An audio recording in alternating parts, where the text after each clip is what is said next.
موضوع الدرس في تفسير المحرمات سورة المائدة تفسير ابن كثير. الحمد لله رب العالمين والصلاة والسلام على أشرف الأنبياء وسيد المرسلين سيدنا محمد وعلى آله وأصحابه أجمعين. اللهم صل على سيدنا محمد وعلى آل سيدنا محمد كما صليت على إبراهيم وعلى آل إبراهيم في العالمين إنك حميد مجيد.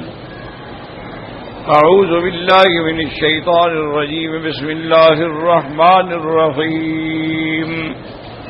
حرمت عليكم الميتة والدم ولحم الخنزير وما أهل لغير الله به والمنخنقة والموقوذة والمتردية والنتيهة وما أكل السبع إلا ما زكيتم وما ذبح على النصب وأن تستقسموا بالأزلام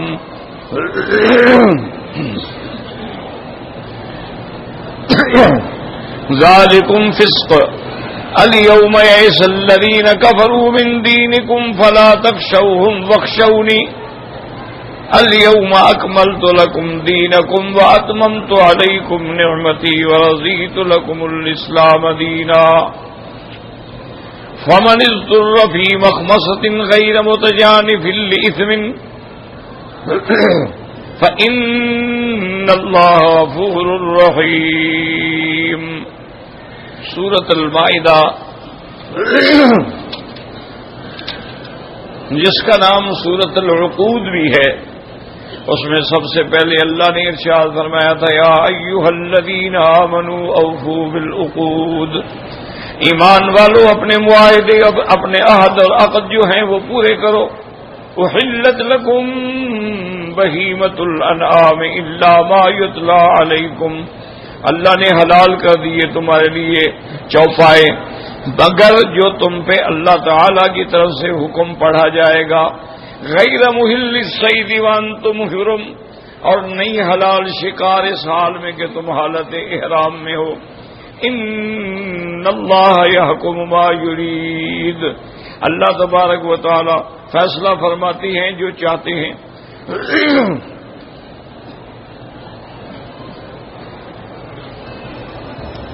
یا ایھا الذین آمنوا لا تحلوا شعائر اللہ. ایمان والو نہ حلال سمجھو اللہ کی نشانیوں کو، یعنی بے حرمتی نہ کرو. والشہر الحرام، اور نہ وہ حرمت والے مہینے جو اللہ تبارک و تعالی نے 12 مہینوں میں سے 4 مہینے جو ہے منہا اربعۃ حرم، وہ 4 مہینے حرمت والے جن میں قتال بھی منع ہے، جن میں جھگڑا اور لڑائی بھی منع ہے، وہ 4 مہینے. علماء فرماتی ہیں ذی القعدہ، ذی الحجہ، محرم، اور اس کے بعد چوتھا مہینہ جو ہے وہ رجب. وللہدیہ، اور نہ اس جانور کو چھیڑو جو اللہ کے لیے بھیجا گیا ہے. وللقلائد، اور نہ ان جانوروں کو چھیڑو جن کے گلے میں ہار ڈالے گئے ہیں تاکہ علامت ہوگی یہ اللہ کے راستے میں ذبح کے لیے جا رہے ہیں.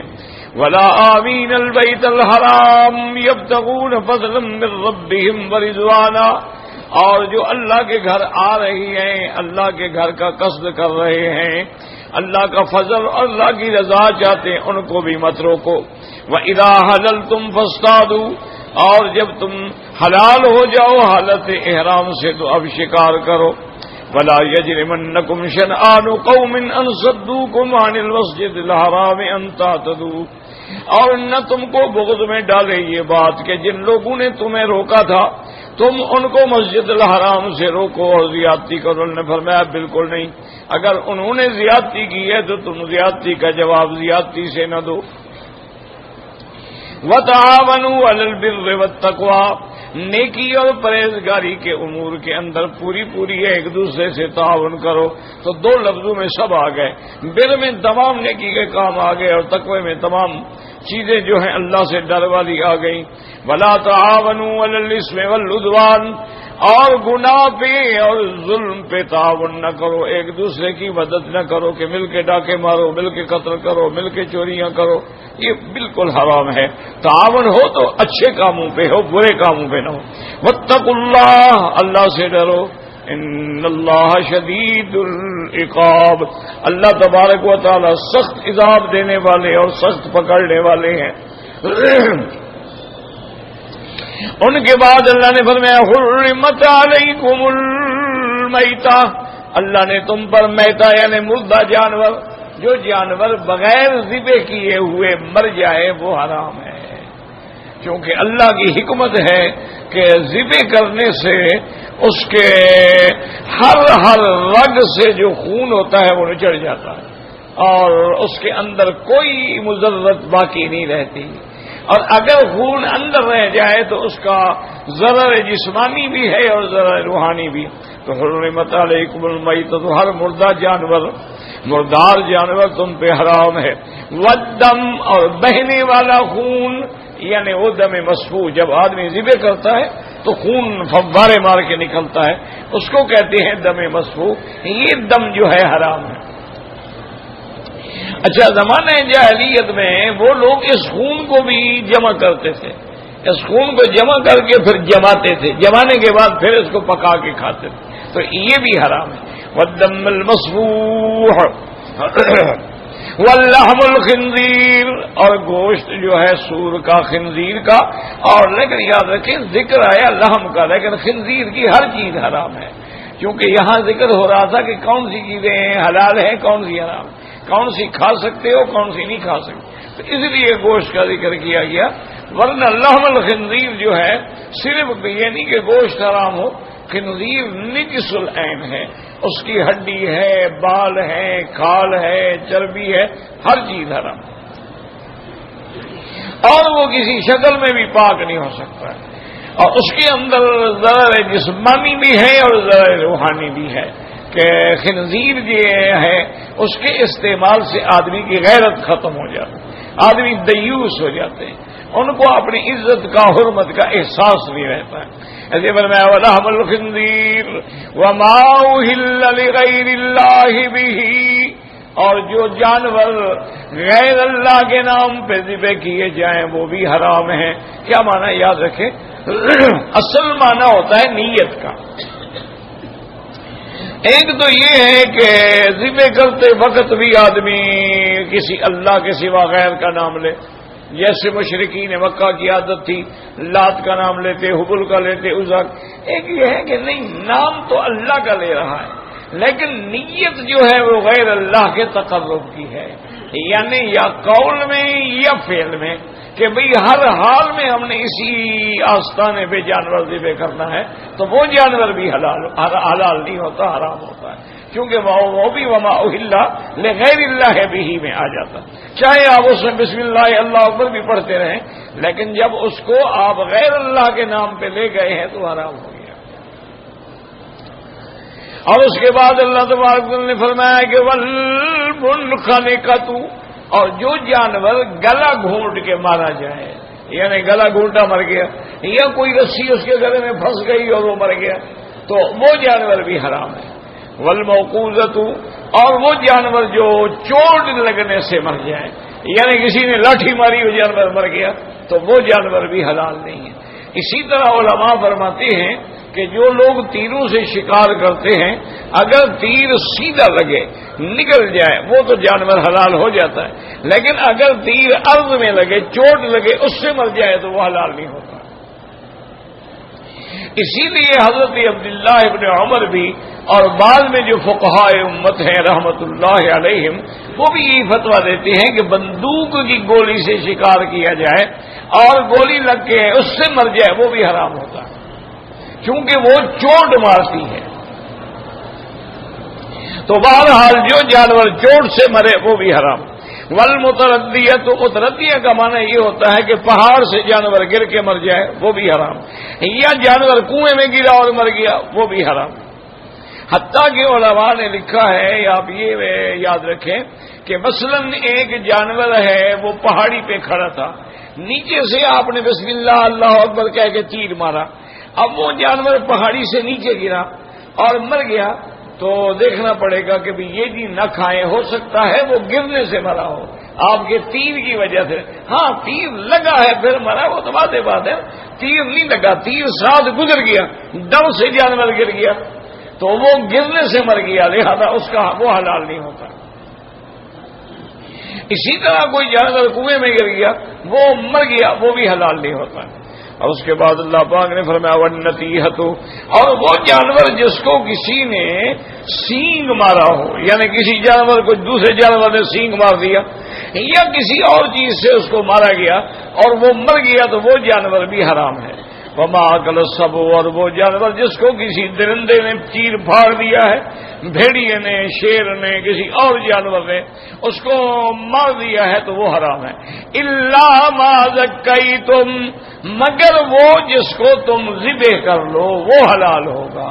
لیکن یاد رکھو إِلَّا مَا ذَكَّيْتُمْ سب کے ساتھ ہی لگتا ہے، ایک مسئلہ سمجھیں، کیونکہ پہلے تو ہے نا میتا اور دم، اس کو میتا کو ذبح کرنے کا کوئی مسئلہ ہی نہیں، جانور مردہ ہے، بات ختم ہو گئی۔ اچھا جو خون ہے، خون کو کیسے ذبح کرو گے؟ لہٰذا ان کے لیے بھی نہیں ہے۔ تو باقی کیا بچ جائیں گے؟ باقی بچیں گے کہ وما اہل غیر اللہ بھی جو ہے وہ بھی شرک ہے، منخنقہ جس کو گلا گھونٹا گیا، موقوذہ جس کو مارا گیا، متردیہ جو اوپر سے گر گیا، والنتیحہ کسی نے سینگ مار کے مار دیا، وما اکل السبع اور جس کو کسی بگیاڑ نے یا جانور نے چیر پھاڑ کے مارا ہے۔ ہاں اگر مرنے سے پہلے تم پہنچ گئے اور تم نے ذبح کر دیا اب وہ جانور حلال ہو جائیں گے، یعنی گلا گھونٹا لیکن مرا نہیں، تم نے ذبح کر دیا وہ حلال ہو جائے گا۔ اوپر سے گرا ہے لیکن سانس باقی ہے، تم نے جا کے ذبح کر دیا وہ بھی حلال ہو جائے گا۔ اسی طریقے سے کنویں میں گر گیا لیکن تم جلدی پہنچ گیا، نکال کے ذبح کر دیا وہ بھی حلال ہوگی۔ کسی جانور نے کھایا لیکن تمہیں دیکھ کے جانور بھاگ گیا تو ابھی وہ زندہ تھا، تم نے ذبح کر دیا تو وہ حلال ہو جائے گا۔ اب اس کے بعد اللہ فرماتے ہیں وما ذبح علی النصب، یاد رکھو یہاں تک ہم نے سبق پڑھا تھا۔ وما ذبح علی النصب، نصب کہتے ہیں کہ بتوں کے استھان، یاد رکھیں کسی کسی جگہ لفظ آتا ہے نصب اور کسی جگہ آتا ہے اصنام اور کسی جگہ آتا ہے اوثان، ان میں فرق کیا ہے؟ یاد رکھیں کہ اوثان اور اصنام جو ہے نا جی وہ ہوتے ہیں جن کی شکلیں بنائی جائیں، دیوی کی، دیوتا کی، کسی مرد کی، عورت کی، جانور کی، وہ اصنام اور اوثان میں آتے ہیں۔ اور نصب کا معنی یہ ہوتا ہے کہ پتھر کو ویسے گاڑ دیا، شکل بکل کوئی نہیں، شکل کوئی نہیں ہے، بس پتھر یہاں لگا دیا، یہاں لگا دیا، یہاں لگا دیا، یہاں لگا دیا۔ جیسے کہ کو زمانہ جاہلیت میں کعبۃ اللہ کے ارد گرد میں سارے نصب انہوں نے وہ پتھر لگائے ہوئے تھے اور وہاں آ کر وہ جانور ذبح کرتے تھے اور اس جانور کا خون جو ہے وہ جو پتھر سے ان پر بھی ڈالا جاتا تھا۔ تو ایسے جانور جو کسی غیر اللہ کے استان پہ ذبح کیے جائیں وہ بھی حرام ہوتے ہیں۔ اسی لیے علماء نے فرمایا کہ اگر کوئی جانور کسی مزار پہ جا کے ذبح کیا جائے، کسی آستانے پہ جا کے ذبح کیا جائے، کسی بزرگ کے مقام عبادت میں جا کے ذبح کیا جائے تو وہ بھی حلال نہیں ہوتا، وہ بھی حرام ہوتا، کیونکہ وہ بھی ذبح علی النصب میں آ جاتا ہے اور ما اہل لغیر اللہ بہ میں آ جاتا ہے، یاد رکھیں۔ تو وہ جانور جو ہے وہ بھی حرام ہوتا ہے۔ وَأَن تَسْتَقْسِمُوا بِالْأَزْلَامِ، ازلام ظلم کی جگہ ہے، معنی ہوتا ہے تیر، کہ تم تیروں سے فیصلہ کرو۔ کیا معنی؟ کہ زمانہ جاہلیت میں ایک رواج تھا کہ جو کعبۃ اللہ کا چابی بردار ہوتا تھا اس کے پاس تھیلی میں تیر ہوتے، اور جب لوگوں نے کام کرانا ہوتا، کوئی شادی کرنی ہے، کوئی گھر بنانا ہے، کوئی تجارت کرنی ہے، اس کے پاس جاتے اس کو نظر نیاز دیتے اور وہ ہاتھ ڈال کے اندر سے تیر نکالتے۔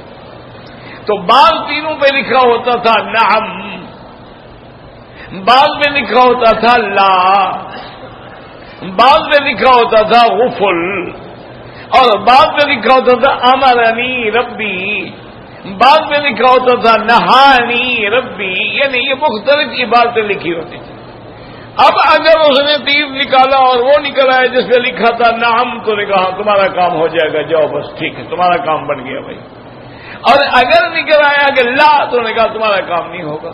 تو ان کا زبردست عقیدہ تھا ان تیروں پر کہ وہ ان کے پاس آتے تھے اور تیروں کے ذریعے ہی اپنی قسمت کی آزمائش کرتے تھے۔ انہوں نے کہہ دیا جی ہاں نکالا ہے امرنی ربی، اللہ کا حکم، نے کہا جاؤ تمہارا کام ہو گیا۔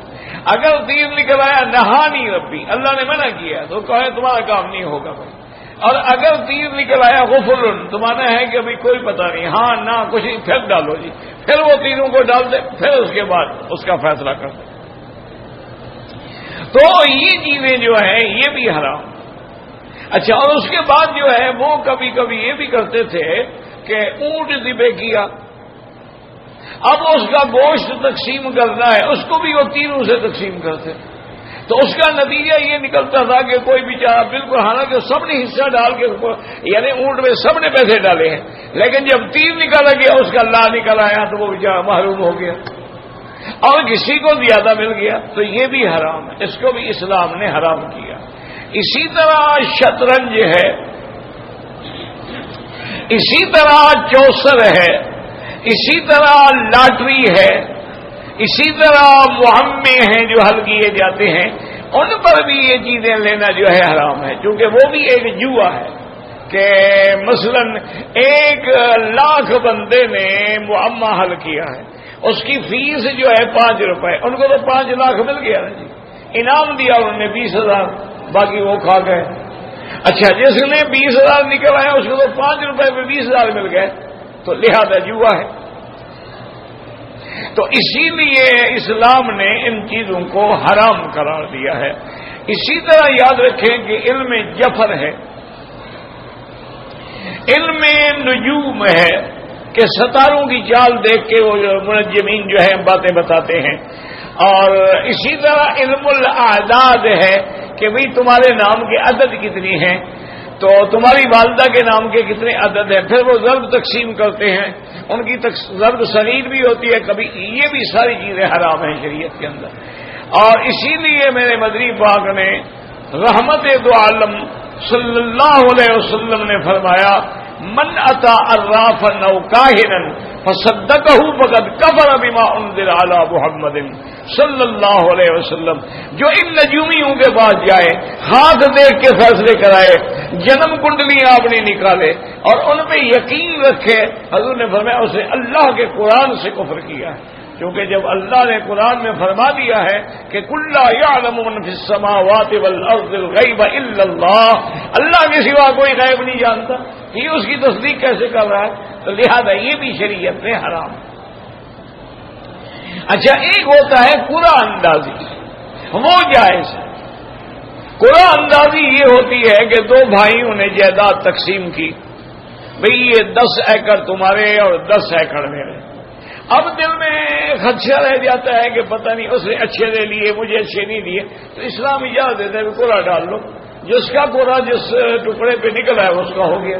تو اطمینان قلب کے لیے قرآن اندازی کرنا جائز ہے، یاد رکھو۔ اچھا، اسی طرح ایک آدمی کی 4 بیویاں ہیں، وہ عمرے کے لیے جانا چاہتا ہے یا حج کے لیے جانا چاہتا ہے، تو ان بیویوں کو سامنے بٹھا کے قرآن ڈالتا ہے، بھئی جس کا قرآن نکلے گا میں ساتھ لے جاؤں گا، تو یہ جان جو ہے یہ بھی جائز ہے، کیونکہ باقی بیویاں جو ہے مطمئن ہو جاتی ہیں کہ ہمارا قرآن نہیں نکلا، اب یہ تو اللہ کی مرضی ہے نا، اس نے تو کوئی زیادتی نہیں کی۔ حضور صلی اللہ علیہ وسلم جب سفر پہ تشریف لے جاتے تھے تو باقاعدہ اپنی بیویوں میں قرآن اندازی فرماتے تھے، جس کا قرآن نکل آتا تھا اس کو ساتھ لے جاتے تھے۔ اور اسی طرح قرآن پاک میں آتے وما كنت لديهم اذ يلقون اقلامهم ايهم يكفل مريم، اللہ نے فرمایا میرے مدنی صلی اللہ علیہ وسلم آپ اس وقت موجود نہیں تھے جب بی بی مریم کی تربیت کے لیے قرآن ڈالے جا رہے تھے، تو اس وقت بھی جھگڑا ہو گیا۔ چونکہ سب چاہتے تھے کہ بی بی مریم کی ہم تربیت کریں، تمام خاندان کے بڑے بڑے لوگ جمع ہو گئے، تو حضرت زکریا نے فرمایا کہ بھائی جھگڑا نہ کرو، ایسا کرتے ہیں کہ ہم قرآن اندازی کر لیں، تو جس میں قرآن میں جس کا نام نکل آئے گا وہ بی بی مریم کی تربیت کرے گا۔ تو انہوں نے کہا جی قرآن کیسے ڈالیں؟ انہوں نے فرمایا کلمے لے آؤ۔ انہوں نے کلمے بنائی جتنے آدمی تھے، اور اس کے بعد فرمایا کہ اس میں بی بی مریم کا نام بھی لکھ دیا، اور فرمایا کہ یہ پانی بہ رہا ہے نا نہر کا، اس میں یہ کلمے ڈال لو، جس کی کلمیں بہ گئی لیکن جس کی قلم پانی کے رخ پر اوپر چلی گئی وہ حقدار ہوگا، صرف قرآن اس کا شمار کیا جائے گا۔ تو جب وہ کلمیں ڈالی گئیں تو اللہ کی شان یہ ہے کہ قرآن حضرت زکریا علیہ السلام کا نکلا، جو اللہ کے پیغمبر بھی تھے اور آپ کے قریبی عزیز بھی تھے۔ تو اس لیے قرآن اندازی کی اسلام میں اجازت ہے کہ زمین کا فیصلہ ہے، جائیداد کا فیصلہ ہے برابر، یعنی آپ کسی کو نقصان نہیں دے رہے، لیکن اطمینان قلب کے لیے قرآن ڈال رہے ہیں تو یہ جائز ہے۔ اور اسی طرح فعل حسن یہ ہوتی ہے کہ آپ کسی کام کے لیے جا رہے تھے تو آگے کسی بندے نے ایسی بات کہہ دی جس سے کامیابی کے آثار نکل آئے، آپ خوش ہو گئے، یار فعل بڑی اچھی ہے، ماشاءاللہ انشاءاللہ اللہ کامیاب کریں گے۔ اسی لیے حضور نے فرمایا نا کہ اپنے نام اچھے رکھے کرو۔ ایک آدمی آیا، اس کا نام تھا حرب مانے لڑائی۔ حضرت فرمایا نام بدلے یہ کیا مانے؟ جب ہم بلائیں تو کیا کہیں یا حرب لڑائی کو بلا رہے ہیں ہم، یہ کیا بات؟ فوراً نام بدل ڈالو۔ تو فعل حسن لینا جو ہے یہ اسلام میں جائز ہے، لیکن کسی نجومی کے کہنے پر، جیسے آج کل ہمارے مسلمانوں میں بھی اللہ معاف کرے یہ ایک رواج نکلا ہے کہ بچہ پیدا ہوتا ہے، بچی پیدا ہوتی ہے تو جاتے ہیں جی اس کا ذائچہ نکال کے بتاؤ کہ ہم بچی کا کون سا نام رکھیں۔ وہ کہتے ہیں اچھا جی کب پیدا ہوئی، تاریخ کیا تھی، ٹائم کیا تھا، پھر وہ اپنا ذائچہ نکالتا ہے۔ تو یہ چیزیں جو ہیں کفر ہیں، اللہ کے سوا کوئی نہیں جانتا ہے۔ قل لا یعلم من فی السماوات والارض الغیب الا اللہ۔ اسی طرح ایک واقعہ سیدنا علی رضی اللہ تعالی عنہ کے زمانے میں بھی پیش آیا کہ حضرت خوارج کے خلاف لڑائی کے لیے تیار کھڑے تھے۔ ایک آدمی آیا، اس نے کہا کہ یا امیر المؤمنین لا تخرج فی هذه الساعة، مہربانی کرو اس وقت لڑائی پہ بچ جاؤ۔ اور میں کیوں؟ انہوں نے کہا القمر فی الاقرب، کہ قمر کا تارا جو ہے وہ برج اقرب کے اندر ہے، تو یہ معنی ہے کہ آپ کو شکست ہو جائے گی۔ تو حضرت علی رضی اللہ تعالی مسکرائے، آپ نے فرمایا اچھا بات سنو کہ اگر چاند اقرب برج میں ہے تو میرے دشمنوں کا چاند کہاں ہے؟ اور چاند تو ایک ہی ہے نا، تو اگر میرا گردش میں تو ان کا بھی گردش میں ہو گیا، پھر ڈرنے کی کیا ضرورت ہے؟ اور اگر معلوم ہوتا ہے تو منجم ہو۔ حضرت نے حکم دیا اس کو قید میں ڈال دو، فرمایا حمزہ ہوئے تو عقل نہ اللہ، اللہ کے نام پر بھروسہ کر کے چلو۔ یہ کیا ہے کہ فلاں ستارہ فلاں برج میں ہے اور فلاں ستارہ فلاں برج میں ہے۔ اسی طرح زمانہ جاہلیت میں ایک عادت یہ بھی تھی کہ جب بارش ہوتی تھی تو کہتے تھے مطرنا بنوع کذا و کذا، یہ بارش اس لیے ہوئی ہے کہ آج فلاں فلاں ستارے جو ہیں فلاں برج میں ہیں۔ تو حضور پاک نے ایک دن بارش ہوئی مدینہ منورہ میں، حضور نے فرمایا کہ آج کچھ لوگ ہیں جو کافر بن گئے کہ ان کا عقیدہ ہے کہ مطرنا بنوع کذا و کذا، فلاں ستارے کی وجہ سے بارش ہوئی ہے، اور کچھ لوگ ہیں جن کا ایمان بڑھ گیا وہ کہتے ہیں مطرنا بفضل اللہ، اللہ کی رحمت سے بارش ہوئی ہے۔ تو اس لیے ہمیشہ یاد رکھیں کہ یہ ازلام ہیں، اور اسی طریقے سے لاٹریاں ہیں، اسی طریقے سے یہ آپ کے انشورنس ہیں، یہ سارے جوئے کی قسمیں ہیں۔ اور جوا جو ہے اب مختلف انداز میں کھیلا جاتا ہے، نمبروں میں بھی کھیلا جاتا ہے، اللہ معاف فرمائے۔ تو اس کو اسلام نے بالکل حرام کیا ہے۔ اور وما ذبح علی النصب، اور جو آستانوں پہ آگے ذبح کیا جائے وہ بھی حرام ہے، اللہ تبارک و تعالی نے اس کو بھی حرام قرار دے دیا ہے۔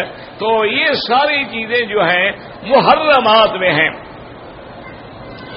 اور آگے اللہ نے فرمایا ذالکم فسق، یعنی یہ عقیدہ رکھنا یہ بالکل دین سے نکلنے والی بات ہے. فرمایا الیوم یئس الذین کفروا من دینکم فلا تخشوہم واخشون.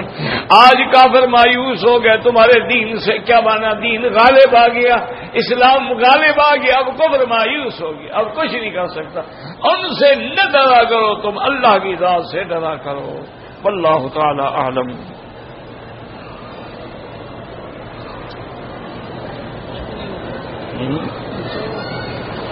پتہ نہیں اونچا ہی ہے بھائی، وہ نیچے والا ٹھیک تھا، اس میں کیا ہے؟ یہ کون لے آیا؟ ہاں اچھا عارف صاحب بنائے، لیکن تھوڑا اونچا ہے بھائی. اگر نیچے چلو خیر ہے، ایک آدمی نے اچھی نیت سے بنایا ہے تو اس کے ثواب کو تو ہم ضائع نہیں کرتے، لیکن وہ مزہ نہیں آتا. عادت ہے ساری زندگی نیچے رکھ کے پڑھنے کی.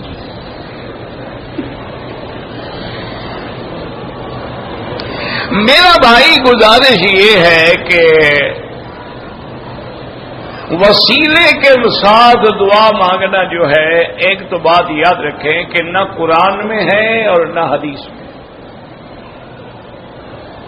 سارے قرآن کی دعائیں آپ دیکھ لیں، اللہ نے قرآن دیا ہے، آپ پڑھ بھی سکتے ہیں گھر میں. جتنی دعائیں ہیں، ربنا آتنا، ربنا ظلمنا، ربنا اغفر لنا واسرافنا فی امرنا، ربنا هب لنا من ازواجنا، لا الہ الا انت سبحانک انی کنت من الظالمین، رب انی مسنی الضر وانت ارحم الراحمین، رب انی مغلوب فانتصر. کسی میں کوئی وسیلہ ہے؟ کسی ایک دعا میں تو وسیلہ ہوتا ہے. ایک بات یاد. دوسرا، جتنی دعائیں میرے پاک نبی نے سکھلائی ہیں ان میں بھی وسیلے کا کہیں لفظ نہیں. یا مقلب القلوب ثبت قلبی علی دینک، اللہم انی اسألک ایمانا یباشر قلبی، اللہم انی اسألک العفو والعافیہ، اللہم انی اسألک ایمانا لا یرتد ونعیما لا ینفد، اللہم لا تدع لنا ذنبا الا. یعنی کسی ایک دعا میں بھی حضور پاک نے آدم علیہ السلام کا یا ابراہیم خلیل علیہ السلام کا، اپنے جد امجد کا کسی کا وسیلہ پکڑا ہو کبھی نہیں. سارا قرآن موجود ہے، ساری حدیثیں موجود ہیں. سمجھ آ گئی بات؟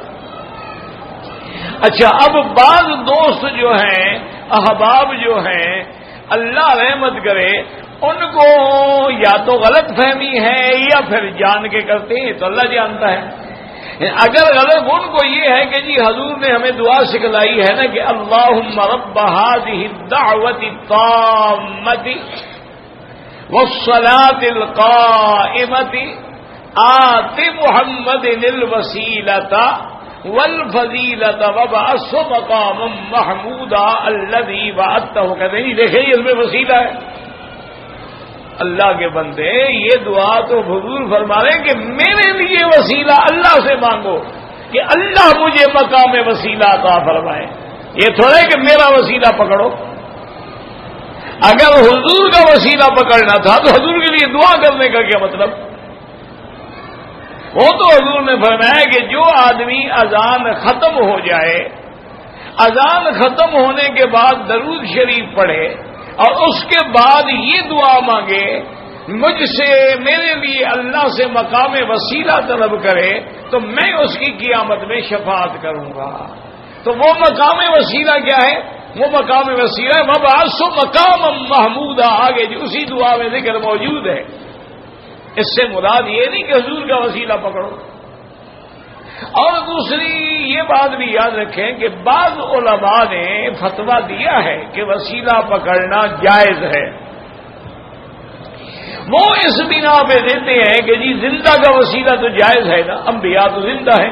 لیکن میرا بھائی، زندہ دنیا کا الگ ہوتا ہے، عالم برزخ کا الگ ہوتا ہے. برزخی زندگی الگ ہے اور دنیاوی زندگی الگ ہے.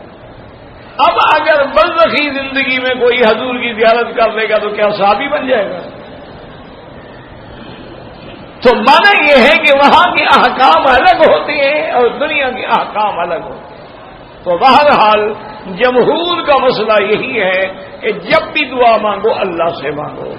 تو بعض علماء نے اس بنا پر اس کو جائز رکھا ہے، لیکن مصیبت یہ ہوتی ہے کہ جاہل لوگ جو ہے پھر وسیلے سے ہی مانگتے ہیں، اللہ کو ہی چھوڑ دیتے ہیں. شارٹ کٹ آ گئی نا جی. حتیٰ کہ آپ دیکھیں حیران ہوں گے کہ ایک شاعر نے بدبخت نے کتنا بڑا شرک کیا ہے. میرا خیال ہے اگر ابو جہل بھی زندہ ہو جائے نا کان پکڑ کے بھاگ جائے. وہ کہتے ہیں خدا کے پلے میں وحدت کے سوا کیا ہے، مجھے جو کچھ ہی لینا ہے میں لے لوں گا محمد سے. وہ کہتے ہیں اللہ کے پاس تو صرف توحید ہی ہے اور باقی تو کچھ ہے ہی نہیں. اب اس سے بڑا کوئی شرک ہے. اب اللہ تعالی مختار کل بھی ہے، متصرف فی الامور بھی ہے، قادر بھی ہے، لیکن پتہ ہے شاعر کیا کہتے ہیں؟ وہ کہتے ہیں معزون بھی ہے، مختار بھی ہے، معزون بھی ہے، مختار بھی ہے، عبد القادر، اور بندہ قادر کا بھی ہے، قادر عبد القادر. اس سے بڑا شرک میں ایمان سے کہتا ہوں، جیسے کہ شاہ ولی اللہ نے لکھا ہے کہ اگر آج اللہ صحابہ کو زندہ کر دیں اور وہ مسلمانوں کا حال دیکھیں، وہ کہیں گے بھئی یہ لوگ ہمیں مسلمان تو نظر نہیں آتے، پتہ نہیں کس مذہب کے لوگ ہیں، ہمیں سمجھ نہیں آتی یہ کیا ہے. اس لیے ہمیشہ یاد رکھیں کہ ہر آدمی جو ہے، ہاں اب دیکھیں، اور حضور نے کتنا آسان مسئلہ حل کر دیا کہ تم میرے لیے دعا مانگو. حضور کو کیا ضرورت تھی ہماری دعا کی؟ بات سمجھو. اللہ کے نبی کا ہمارا ایمان ہے کہ قیامت میں جو سب سے اعلیٰ مقام ہے وہ حضرت محمد مصطفیٰ کا، تمام انبیاء سے اعلیٰ. حتیٰ کہ حضور نے فرمایا کہ لواء الحمد فی یدی ابونا آدم تحت لوائی ولا فخر لی. قیامت والے دن حمد کا پرچم میرے ہاتھ میں ہوگا، میرا ابا آدم بھی میرے پرچم کے نیچے کھڑا ہوگا، میرا ابا ابراہیم بھی میرے پرچم کے نیچے کھڑا ہوگا. اتنا بڑا مقام ہے. لیکن حضور نے فرمایا میرے لیے مانگو. کیوں؟ تاکہ امت جب میرے لیے مانگے گی تو مجھے اللہ سے کہتے ہوئے موقع مل جائے گا، یا اللہ یہ میرے لیے دعا مانگتے ہیں، اس کی بخشش فرما دے مہربانی. تو وہ ہمیں بخشش کا راستہ بتلا دیا، ورنہ حضور کو تو ہماری دعا کی ضرورت ہی نہیں ہے.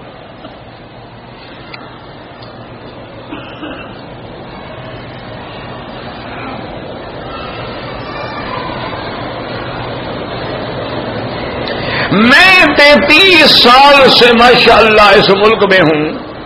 جب بھی حج عمرہ کیا ٹک لگوائے ماشاءاللہ، یعنی یہاں آ کر بھی دین نہیں سیکھا، مکے میں آگے بھی دین نہیں سیکھا. قرآن کیا کہتا ہے؟ محلقین رؤوسکم، کہ سر مڈاؤ اور یا کترواؤ سارے سر کے بعد. یہ تو کہیں لکھا کہ ٹک لگواؤ. یا حضور پاک نے کبھی ٹک لگوایا یا صحابہ نے کبھی ٹک لگوایا؟ وہ تو ایک علمی مسئلہ ہے اور لوگوں نے آسانی بنا لی ہے. وہ تو امام شافعی رحمت اللہ علیہ کی ایک تحقیق ہے کہ بھئی اگر 3 بال بھی کاٹے جائیں تو قسم تو ہو گئی نا. وہ تو علمی بات ہے. وہ نہیں کہتے ایسا کرو، وہ بھی نہیں کہتے. وہ بھی کہتے ہیں سر پہ اس طرح پھرواؤ، یہ سارے سر کے بال کٹواؤ. کہتے ہیں جی قرآن میں آتا ہے کہ مال اور اولاد فتنہ ہے، تو اس میں کوئی سمجھنے کی مشکل گھڑی ہے. لوگ دولت کی وجہ سے نہیں گناہوں میں پڑ گئے، یہ مالی فتنہ ہے نا. کبھی رشوت لے رہے ہیں، کبھی سود کھا رہے ہیں، کبھی حرام کھا رہے ہیں لوگ، تو فتنہ کیا ہوتا ہے؟ اولاد کی وجہ سے لوگ جو ہے نعوذ باللہ اپنے مذہب چھوڑ دیتے ہیں، حرام کھانا شروع کر دیتے ہیں. جی میرے گھر، میرے بچوں کا محل بن جائے، گھر بن جائے، گاڑی بن جائے. حلال کے پیسے اسے تو بنتی نہیں. تو اس لیے اولاد بھی آزمائش ہے اور مال بھی آزمائش ہے.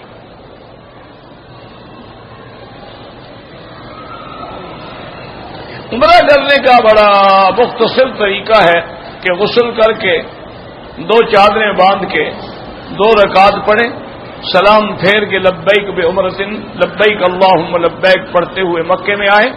آنے کے بعد طواف کریں، طواف ختم کر کے 2 رکعت مقام ابراہیم کے پیچھے پڑھیں، ملتزم پہ کھڑے ہو کے دعا مانگیں. اور پھر اشارہ کر کے زمزم پی کے حج صفا مروہ کی طرف چلے جائیں. صفا سے شروع کریں, مروہ پہ ختم کریں. جب 7 چکر پورے ہو جائیں سر پہ اس طرح پھروا دیں, عمرہ ہو گیا.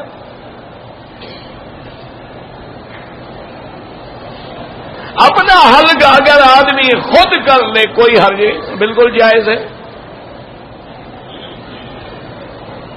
اگر رکن یمانی پہ ہاتھ نہ لگا سکے, اشارے کی کوئی ضرورت نہیں.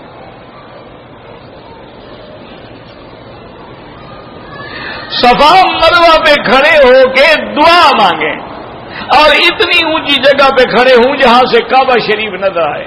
اگر دیواروں کی وجہ سے نظر نہیں آتا نہ ہے, یعنی اگر دیواریں نہ ہوتی تو یہاں سے نظر آ جاتا. وہاں اشارے کرنے کی کوئی ضرورت نہیں. صفا اور مروہ کے درمیان میں دوڑنے کا تو حکم ہی نہیں ہے. سبز لائٹوں کے درمیان تھوڑا تیز تیز چلیں, یعنی پہلے آپ آرام سے اب تھوڑا جھپٹ کے چلیں.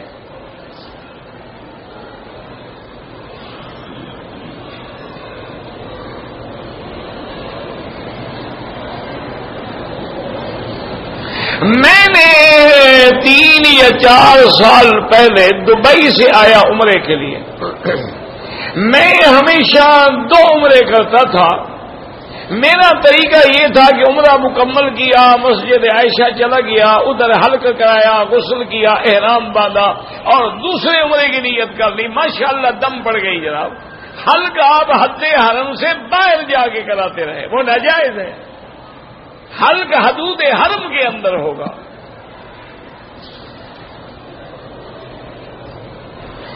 اور احرام کے لیے جو 2 رکعتیں پڑھی جاتی ہیں سنت احرام ہے, پڑھے پڑھے نہ پڑھے نہ پڑھے.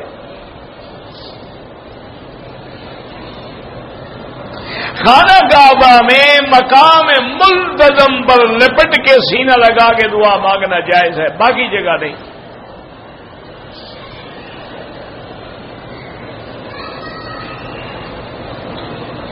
میں نے عمرہ کسی اپنے فوت شدہ رشتہ دار کے لیے کیا ہے. جب نیت کی انشاءاللہ ثواب اس کو مل گیا. اللہ نیتوں کو جانتے ہیں اور عمل کی دار و مدار نیت پر ہے.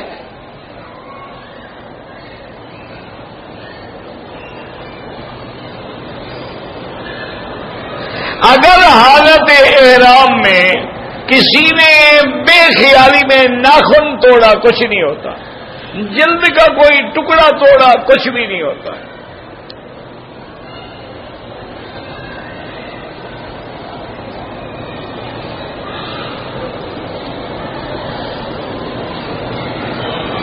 عورت نے حالت احرام میں وضو کے بعد یا ویسے تولیے سے منہ پوچھ لیا, کوئی حرج نہیں, کچھ بھی نہیں ہوتا.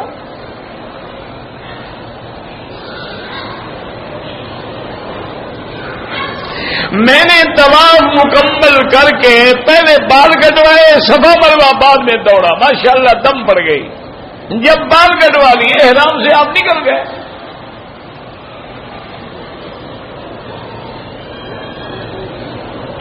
میری بیوی نے طواف کیا, صفا مروہ بھی دوڑ لی, بال نہیں کٹا. ابھی تو بال کاٹو نا, جب تک بال نہیں کاٹو گے وہ احرام میں ہے. احرام بال کاٹنے سے نکلے گا, یہ رومال کھولنے سے احرام نہیں کھل جاتا. اور اس دوران میں اگر کوئی غلطی بھی کی ہے تو پھر دم پڑ جائے گی. حضرت حسن یا حضرت حسین کو امام کہتے ہیں, حضرت ابو بکر کو کیوں نہیں کہتے؟ یا تو سب کو کہو یا کسی کو نہ کہو. حضرت ابو بکر کی شان تو حضرت حسین سے زیادہ ہے, حضرت علی سے بھی زیادہ ہے.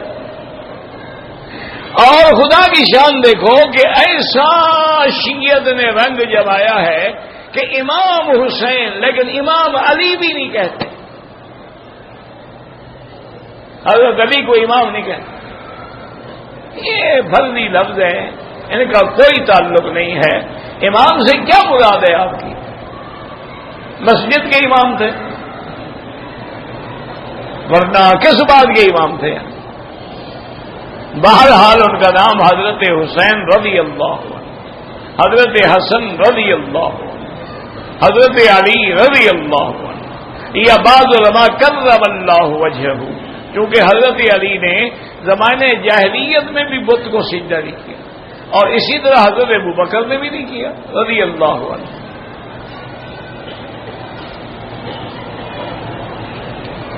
کہتے ہیں کہ پاکستان میں جو اہل حدیث ہیں، بھئی ساری دنیا اہل حدیث ہے، ہر مسلمان اہل حدیث ہے، اہل حدیث کا کیا معنی ہے؟ دیکھو یاد رکھو، ایک اہل حدیث کا معنی ہوتا ہے جو لوگ حدیث کی خدمت کرتے رہے، جنہوں نے کتابیں لکھی حدیث پر، جنہوں نے اسماء الرجال پہ خدمت کی، وہ اصحاب الحدیث یا اہل حدیث۔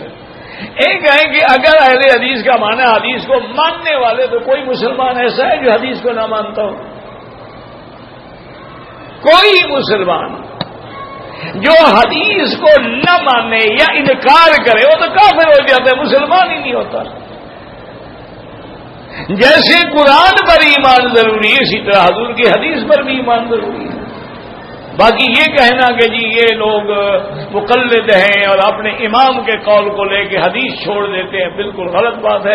ایسی دنیا میں کوئی ایک مثال مجھے پیدا ہو کہ حدیث یہ ہے اور مسلمانوں نے حدیث چھوڑ دی اور امام کے قول کو لیا، اور امام نے وہ قول کہاں سے لیا یہ بھی بتاؤ، ان کے گھر سے تھا یا وہ بھی حدیث سے تھا؟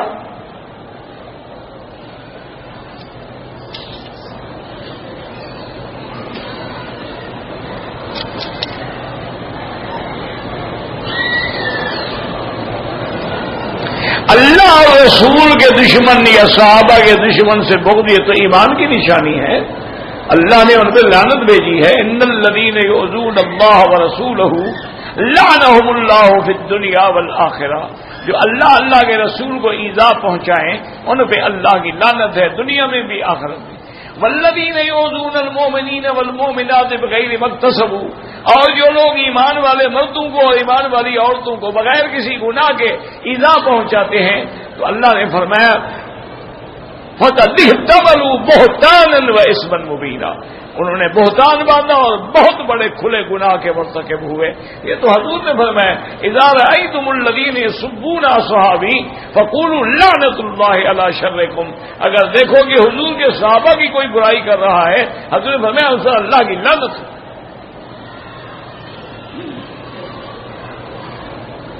جو لوگ جان بوجھ کے زکوٰۃ نہیں دیتے، اگر زکوٰۃ کا انکار کرتے ہیں تو وہ کافر ہیں، نہ دینے سے گناہگار ہوتا ہے، کافر نہیں ہوتا۔ رمضان میں زکوٰۃ دی جائے تو افضل ہے، 70 گنا ثواب بڑھ جاتا ہے، ویسے جب چاہو دے دو۔ کہتے ہیں جی کہ ایک مولوی صاحب ہیں، بیمار کو ایک شیشہ دیتے ہیں اور کہتے ہیں جی کلام پڑھتے ہیں، مریض کو شیشے میں چیزیں نظر آ جاتی، کوئی جادو شادو ہوگا عورتوں کو نہیں۔ 1400 سال میں تو یہ شیشہ کسی صحابی کے پاس بھی نہیں تھا، نہ کسی تابعی کے پاس تھا، نہ کسی ائمہ مجتہدین کے پاس تھا، نہ ائمہ محدثین کے پاس تھا، پتہ نہیں یہ مولوی نے کہاں چھپا رکھا تھا۔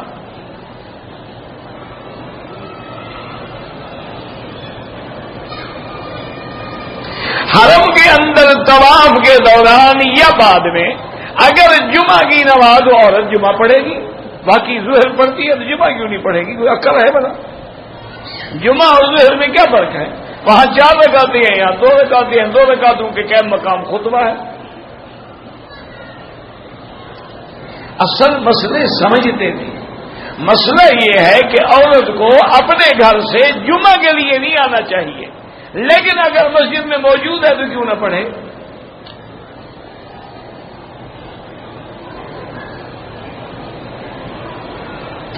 ایک شادی شدہ آدمی 3 سال تک گھر سے غائب ہو گیا، اس کی بیوی نے دوسری شادی کر، ایسے کیوں کر دی؟ وہ کہتا قاضی کو درخواست دیتی، وہ اعلان کرتے، اس کے نکاح کو فسخ کرتے، پھر دوسری شادی کرتی، ایسے کیسے کر دی؟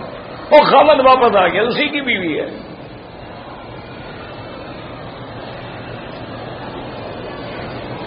میلاد منانا بدعت ہے، گھر میں مناؤ یا گھر کے باہر مناؤ، یہ تو عیسائیوں کی رسم ہے، اسلام سے تو اس کا کوئی تعلق نہیں۔ وہ میلاد مناتے ہیں، اس لیے ان کی تاریخ بھی میلادی ہے، 2014 یہ میلادی ہے، یعنی میلاد عیسیٰ علیہ السلام۔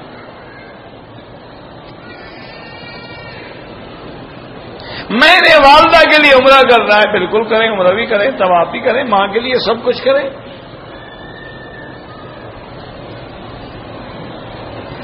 کثرت سوال مانا کہ بلا وجہ بار بار سوال نہ کرو۔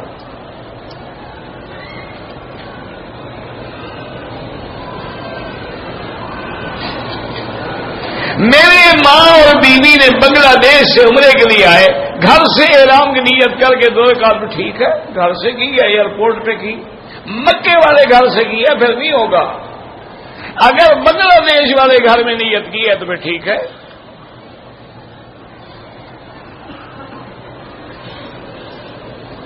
اگر مدینہ منورہ میں میقات سے پہلے نیت کر لیں یا خود مدینے سے کر لیں وہ جائز ہے۔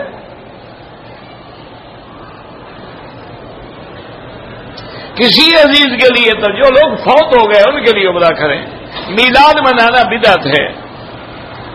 اللہ کے بندے اتنا عقل نہیں ہے، 1400 سال گزر گئے ہیں، اگر میلاد دین ہے تو دین مکمل حضور کے زمانے میں ہو گیا یا کچھ رہ گیا؟ تو حضور نے ہر بات تو سمجھا دی، مسح کرنا بھی سکھلا دیا، انگلیوں میں خلال بھی سکھلا دیا، میلاد والا مسئلہ نہیں بتلا ہے، وہ چھوڑ دیا کہ 1400 سال بعد مولوی خود بنا لیں گے۔ اور اگر میلاد محبت ہے تو صحابہ سے تمہیں زیادہ محبت ہے، اہل بیت سے تمہیں زیادہ محبت ہے، ان نے کیوں نہیں میلاد بنایا؟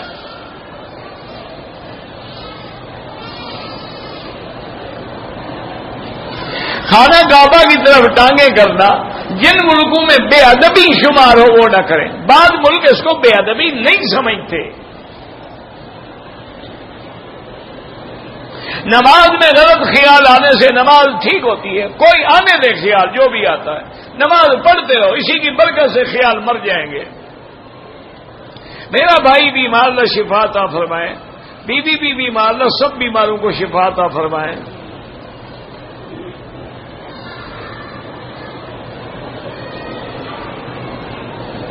یہ مجھے نہیں پتا ہے جی کہ انہوں نے کہا ہے 3 تک نہ دیے 1000 زیادہ لوں گا، یہ حرام ہے۔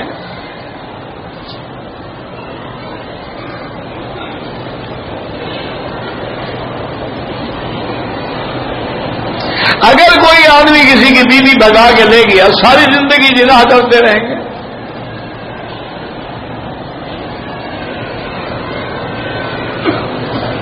اگر قبرستان میں کوئی درخت ہے تو کاٹنا جائز ہے، لیکن کیا ضرورت ہے کاٹنے کی؟ درخت ذکر کرتا ہے، اللہ کا فائدہ ہوگا۔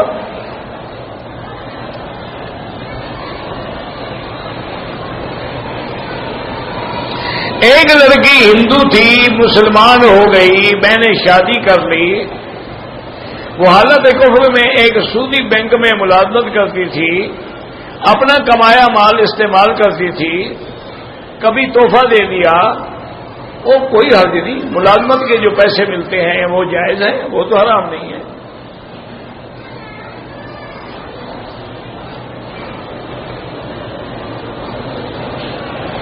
بہرحال میری اس سے گفتگو بھی ہوتی تھی، پھر مسلمان ہو گئی، شادی ہو گئی، اب پچھلے جھگڑے کی کیا ضرورت ہے؟ الحمدللہ مسلمان ہو گئی، تمہاری شادی ہو گئی، بات ختم۔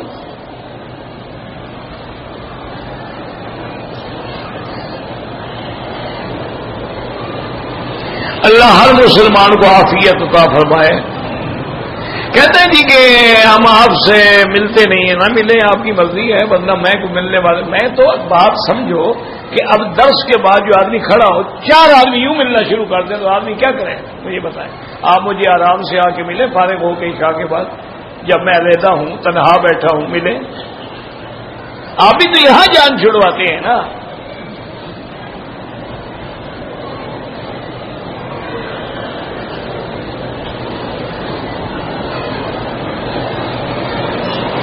آپ کے بیانات سنے ہیں، حفظ کا شوق ہوا، اللہ کے فضل سے میں حافظ ہو گیا، الحمدللہ، خدا کا شکر ادا کرو۔ عقائد میں میرے بھائی بہت ساری کتابیں ہیں، اور آسان جو ہے نا وہ تعلیم الاسلام ہے، اسی طریقے سے اور بھی چھوٹی چھوٹی کتابیں جو ہیں وہ آپ لے لیں۔ تفسیر میسر بالکل ٹھیک ہے،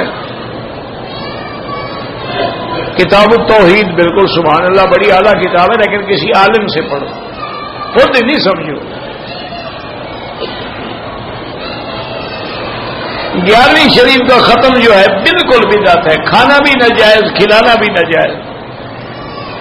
نہیں، جو لوگ 11ویں والے پیر سے بھی پہلے فوت ہو گئے وہ تو بیچارے 11ویں سے رہ گئے نا، ان کی 11ویں تم کرو گے؟ خدا کا خوف کرو، کیا تماشا بنایا ہوا ہے؟ دین ہے مذاق ہے؟ کوئی 11ویں منا رہا ہے، کوئی 12ویں منا رہا ہے، کوئی امام جعفر کے کونڈے پکا رہا ہے، کوئی 27 رجب منا رہا ہے، دین اسی کا نام ہے۔ حدود حرم میں 1 لاکھ کی دلیل ہر کتاب میں ہے جی کہ 100,000 صلاۃ، جب ایک عبادت کا ذکر آ جائے باقی سب عبادت اسی پہ قیاس کی جاتی ہے۔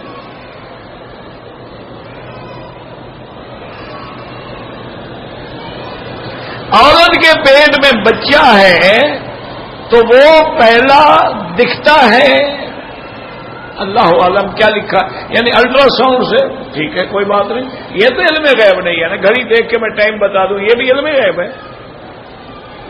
علم غیب تو یہ ہے کہ ساری مخلوق کے پیٹ میں جو ہے بتا دو۔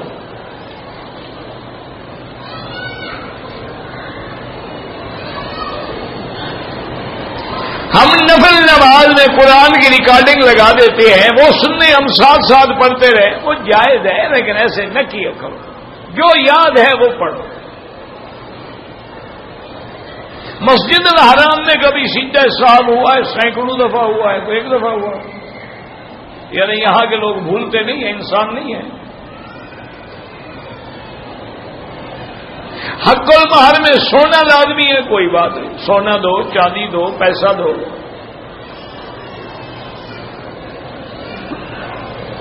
اگر ہم مکے میں رہتے ہیں لیکن جماعت چھوٹ جائے تو دوسری جماعت کریں، لیکن دوسری جگہ، اس جگہ نہ کریں جہاں پہلے جماعت ہو گئی ہے۔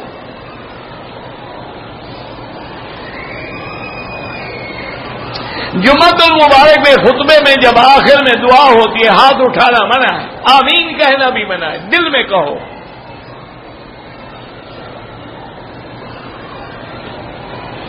کہتے ہیں جی کہ اگر خواہشات نفسانی تنگ کرتے ہیں اور روزے سے بھی کم نہیں ہوتے، شادی کر لے، خود بخود کم ہو جائے۔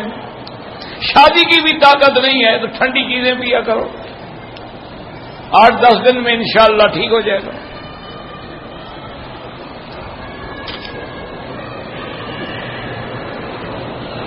طواف کے دوران میں بعض لوگ نماز شروع کر دیتے ہیں، ان کے آگے گزرنے میں وہ گناہ گار ہیں، کیوں ایسی جگہ کھڑے ہیں کہ لوگ آگے گزریں؟ ان کو چاہیے کہ پیچھے ہٹ جائیں۔ عصر کی نماز کے بعد طواف کیا ہے، حنفی مسلک میں 2 رکعت مغرب کے بعد پڑھے، باقی ائمہ کے نزدیک یہاں عصر کے بعد بھی جائز ہے۔ مغرب کی اذان کے بعد جو 2 رکعت ہیں یہ مستحب ہیں، کوئی پڑھے پڑھے نہ پڑھے نہ پڑھے۔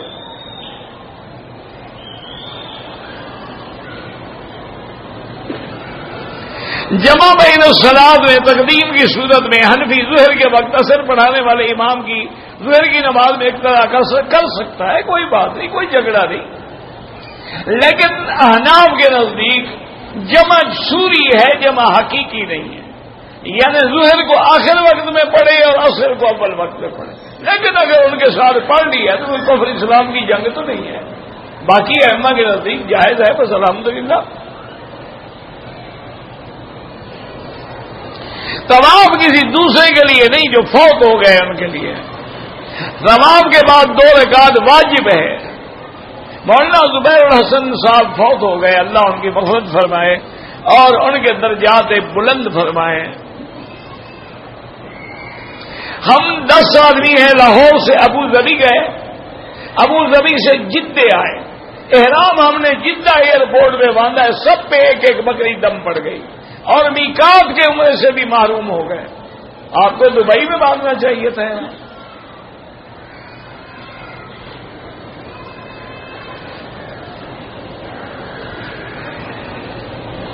ہمارے ملک انڈیا میں مردوں پہ درود پڑھتے ہیں، وسیع یہ بالکل ٹھیک نہیں ہے۔ روکیے بومائی پتہ نہیں کیا ہے، حالت احرام میں سجدے میں کسی نے سر پہ پاؤں رکھ دیا، بال ٹوٹ گیا، کچھ بھی نہیں ہوتا.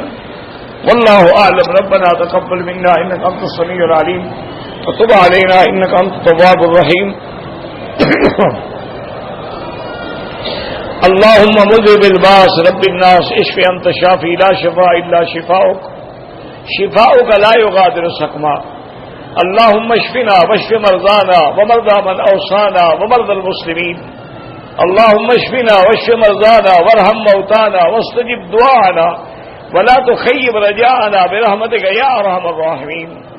اللهم اجعل لنا وللمسلمين من كل هم فرجا ومن كل ضيق مخرجا ومن كل بلاء عافيا. اللهم انصر الاسلام والمسلمين. اللهم احفظ سائر بلاد المسلمين وهذا البلد الامين فاجعلها امنا مطمئنا سخاء رخاء الى يوم الدين برحمتك یا ارحم الراحمین. یا اللہ بیماروں کو شفا عطا فرما. یا اللہ ہماری ظاہری باطنی روحانی جسمانی بیماریاں دور فرما.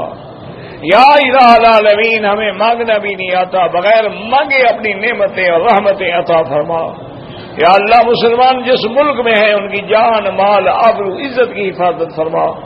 یا اللہ بے دینوں کو دین عطا فرما، بے اولادوں کو اولاد عطا فرما. جن کی اولادیں ہیں ان کو صالح بنا، جن کے گھروں میں بچیاں ہیں ان کے رشتے آسان فرما. بے روزگاروں کو روزگار عطا فرما، قرض داروں کے قرض عطا فرما. ربنا آتنا فی الدنیا حسنۃ وفی الآخرۃ وقنا عذاب النار. صلی اللہ تعالی علی خیر خلقہ سیدنا محمد وعلی آلہ وصحبہ اجمعین. اللہم صل علی سیدنا محمد وبارک وسلم علیہ.